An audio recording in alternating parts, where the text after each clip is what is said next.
So maybe now we jump back more to you to talk about you. You are also an active frontline protester, and at the same time you're the vice convener of Civil Human Rights Front. So this is an organization that people consider it as a peaceful organization. Do you see a conflict between these two roles? Well, I don't see any conflict between these. In this movement, we are one. The peaceful ones and the so-called radical ones. And in fact, the radical ones are not violent either. I would say 99% of the protesters, they are peaceful. Now I tell you what is radical. Shouting at police is very radical. In Hong Kong. In Hong Kong. Just by shouting at the police, they call you radical. Because they claim you to be not calm. But again, I don't see any difference. The protesters, we all try to be peaceful. We have demonstrated many times, and we even try to have peaceful demonstrations. It's the government that denied our request to have peaceful demonstration on the 31st of August because they said there will be violence afterwards. Of course, the government, they don't want to see a big turnout rate. They don't want to see as many people as before. And that's why they ban all the peaceful demonstrations. And they try to demonize demonstrations. By saying so, some people will have concern that they are joining a violent assembly. So that's the government's tactic, because they know that peaceful assemblies, peaceful protests are the most powerful protests. So this is why they want to crack down on us. And the protesters, they also know very well that peaceful means is the ultimate means that we can use against the government. And in fact, all the protesters, they are very restrained and do not forget about the undercover police officers. Whenever violence happens, in our minds, in our hearts, we thought, is it police? When somebody throws a cocktail, bricks, we'll think, is it police? When somebody tries to provoke violence, because we don't trust the police at all. And, in the front line, people are peaceful. And the most radical thing that they can do is to shout at the police. So I don't see any conflict. All right. But for your organization, Civil Human Rights Fronts, so because the last application for organizing demonstration was rejected by the police, and I think even for organizing an assembly was also rejected by the police. So if this is what the police gonna do in the future, to keep on declining or rejecting your application, what's the next step for your organization? What are they going to do? Right. We'll keep organizing demonstrations, because Civil Human Rights Front we have a brand name. We have been organizing peaceful assemblies and demonstrations for 16 years. And people trust us, and we have a big turnout rate. And this is, of course, why the police, they try to deny our application. But then, as Civil Human Rights Front, we feel the responsibility to provide a peaceful means so that every protesters, every citizens, they can have a channel to air their voices, to tell the government that we are not satisfied with what the government is doing. And this is why we have to keep doing. We appeal, we lodge appeals. We will probably lodge judicial reviews and make enter into legal process to make sure that our right to peaceful assembly is not taken by the government. So, like after 16 years experience of organizing events, so finally the police reject your application. So, what's the rationale behind it after 16 years? Okay, first of all, I think I need to explain on the system.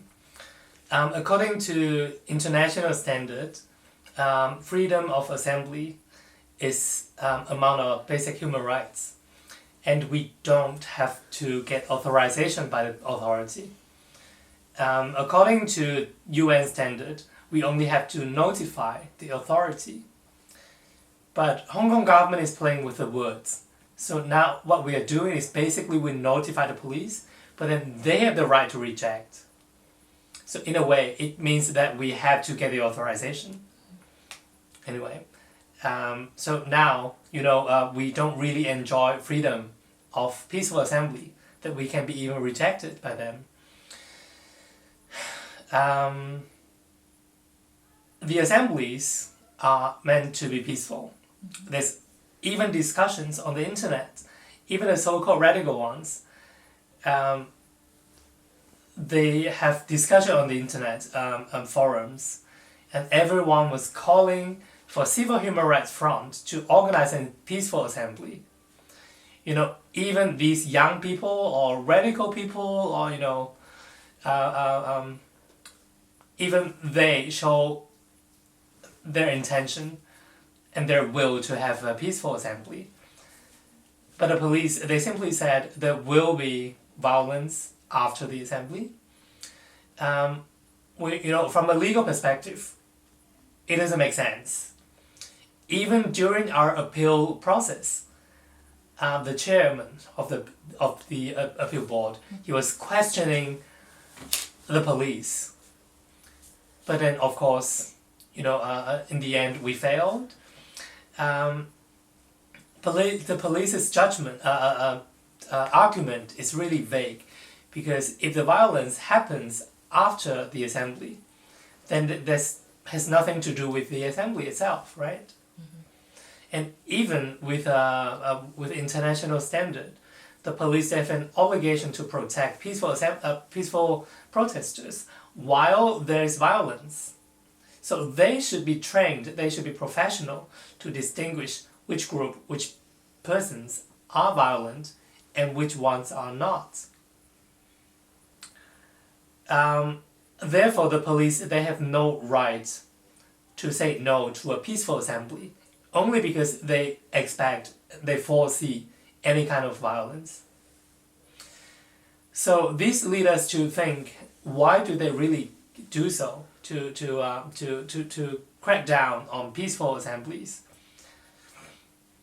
The first one is, of course, they don't want a good turnout rate. They want fewer people to appear, so that they can then convey the message, like, people are turning back. They don't want to protest anymore. Like they're satisfied. Support, right?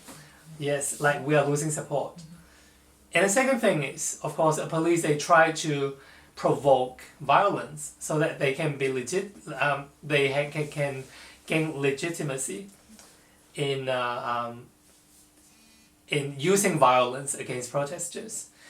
And if the most peaceful assemblies are denied, what will the people feel? Anger, of course. They are trying to turn peaceful protesters into more radical ones. And in fact, this is what the government has been doing for a very long time. Back in 2014, the majority of people, they do not support radicalization. Till now, a lot of peaceful ones, they already became radicalized. And the rest, they support some degree of violence.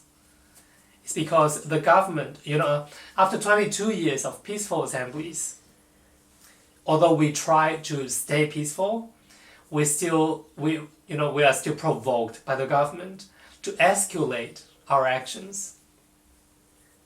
But then this is utilized by the government. They want to turn everything violent.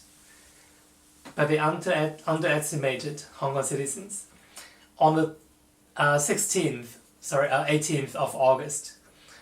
That time, the assembly was 100% peaceful.